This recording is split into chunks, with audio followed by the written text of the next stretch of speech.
Hello dear student, आप सभी का बहुत बहुत स्वागत है हमारे यूट्यूब चैनल में। तो डियर स्टूडेंट, आज के इस वीडियो में हम बताने वाले हैं ध्वनियाँ तरह तरह की। क्लास 8 का जो है साइंस है, अध्याय 18 है ध्वनियाँ तरह तरह की। इसमें जो भी इसका जो है प्रश्न अभ्यास है, यानी कि क्वेश्चन आंसर है, ठीक है, इस वीडियो में हम बताएंगे। तो चलिए यहाँ पे देखते हैं।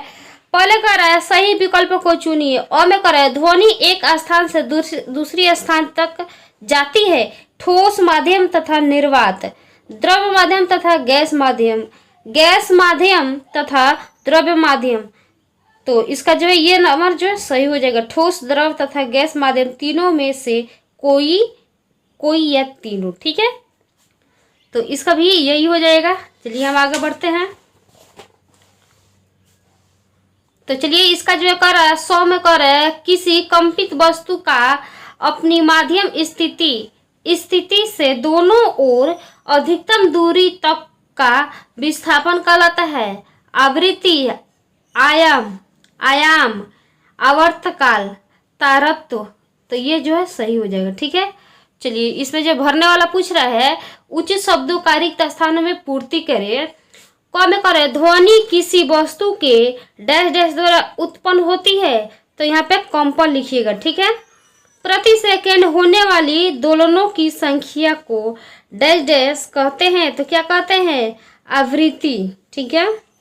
कंपित वस्तु एक निश्चित समय अंतराल में अपना एक दोलन पूरा करता है, जिसे कहते हैं, क्या कहते हैं? आवर्तकाल कहते हैं, ठीक है। अवांछित ध्वनि को डैश डैश कहते हैं, जिसे डैश डैश करने का उपाय करना चाहिए, ठीक है। तो यहाँ पे लिखिएगा ध्वनि प्रदूषण, ठीक है, ध्वनि प्रदूषण। और यहाँ पे लिखिएगा नियंत्रित, ठीक है।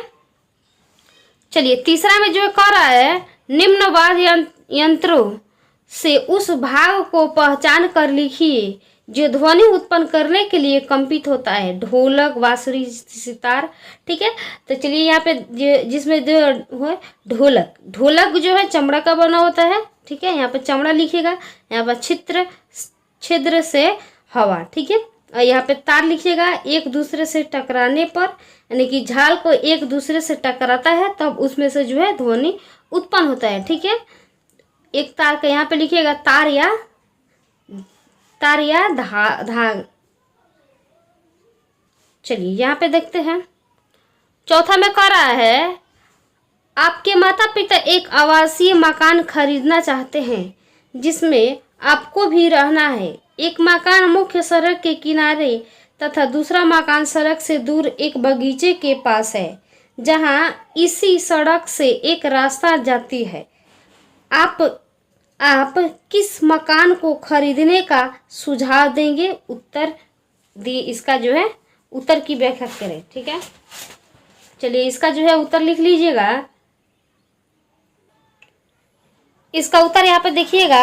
मेरा सुझाव रहे कि मुख्य सड़क से दूर बगीचे के पास वाला मकान खरीदा जाए, क्योंकि पहला देखिएगा बगीचे के पास वाली मकान में शांति रहेगी, शुद्ध हवा का आगमन रहेगा। बगीचे के पास वाली मकान में गाड़ियों का शोरगुल नहीं रहेगा। चौथा में लिखिएगा बगीचे के पास वाली मकान में हरियाली ही हरियाली रहेगी। 5 नंबर का है आपका मित्र मोबाइल से हमेशा संगीत सुनता रहता है, क्या वह सही कार्य कर रहा है? व्याख्या कीजिए। तो इसका उत्तर देखिएगा। अगर मेरा मित्र मोबाइल से हमेशा संगीत सुनता रहता है तो वह सही नहीं कर रहा है, ठीक है। इससे उनका कानों पर बहुत बुरा प्रभाव पड़ेगा, बुरा असर पड़ेगा और वह अस्थायी या अस्थायी श्रवण निशक्त की हो सकता है, यानी कि वो बहरे भी हो सकते हैं, ठीक है। 6 नंबर का है मानव कान का नामांकित चित्र बनाए तथा उसके कार्यों को लिखे, ठीक है। तो आप लोग जरूर बना लीजिएगा मानव कान का नामांकन चित्र और उसके कार्यों को जो है लिख लीजिएगा।